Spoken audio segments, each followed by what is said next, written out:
ফার্স্টটা Samaresh Bera additional জাজ আজকে সার্জুলকে যাবজ্জীবন সাজা দিলেন, 10,000 টাকা ফাইন দিলেন, অনাদায়ে ফাইন না দিলে 1 বছর জেল দিলেন। প্রায় 18 বছর আগের এক খুনের মামলায় শারজুল শেখের যাবজ্জীবন কারাদণ্ডের সাজা ঘোষণা করল আদালত। শুক্রবার মুর্শিদাবাদের কান্দি মহকুমা আদালতের ফার্স্ট ট্র্যাক ফার্স্ট কোর্টের বিচারক সমরেশ বেরা এই নির্দেশ দেন। আদালত সূত্রে জানা গিয়েছে, 2007 সালের 29 এপ্রিল মুর্শিদাবাদের কান্দি থানার অন্তর্গত হিজল গ্রাম পঞ্চায়েতের বাজগোপাল গ্রামের একটি মাঠে করসাও আলীকে বোমা মেরে খুন করে শারজুল শেখ। ঘটনার পর নিহতের বাবা আব্বুল হোসেন কান্দি থানায় খুনের অভিযোগ দায়ের করেন। অভিযোগের ভিত্তিতে পুলিশ শারজুলকে গ্রেপ্তার করে এবং দ্রুত তদন্ত শুরু করে। দীর্ঘ বিচার প্রক্রিয়ায় মোট 17 জন সাক্ষীর সাক্ষ্য গ্রহণ করা হয়। সাক্ষ্য প্রমাণের ভিত্তিতে আদালতে প্রমাণিত হয় যে মহিলা ঘটিত কারণে এই খুনের ঘটনা ঘটে। আদালতের সরকারি আইনজীবী সুনীল চক্রবর্তী জানান, বৃহস্পতিবার ভারতীয় দণ্ডবিধি 302 ধারায় শারজুল শেখকে দোষী সাব্যস্ত করা হয়। শুক্রবার তাকে যাবজ্জীবন কারাদণ্ডের পাশাপাশি 10,000 টাকা জরিমানা করা হয়। জরিমানা অনাদায়ে আরও 1 বছর কারাদণ্ড ভোগ করতে হবে বলেও আদালত নির্দেশ দিয়েছেন।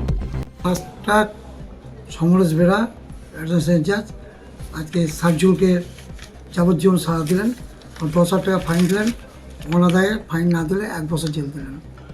আর যেটা 4 মাস 12 দিন জেলে ছিল সেটা হলো, এটা কাউসারকে মার্ডার কেস, 7 সালের কেস, কান্দি পিএস কেস নাম্বার 76/7 আর 29/7 302 আইপিসি।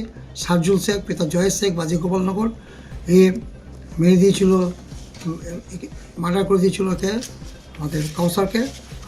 কাউসারের বইয়ের সঙ্গে একটা ইলিসিট কানেকশন ছিল এবং তারপর তদন্ত করার পর এটা সুপারভাইজ করে, এটা মনিটরিং করে, বিভিন্নভাবে লোকাল থানাকে দিয়ে সাহায্য নিয়ে এটা আমরা কনভিক্ট করলাম এবং সমরেশ বেরা আজকে 17 জন সাক্ষীকে আমরা কেসে অন্তর্গত করেছি।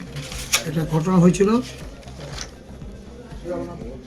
বাজে গোপালনগরে, যখন ফিরছিল তখন বোম মেরে একে আঘাত করেছিল।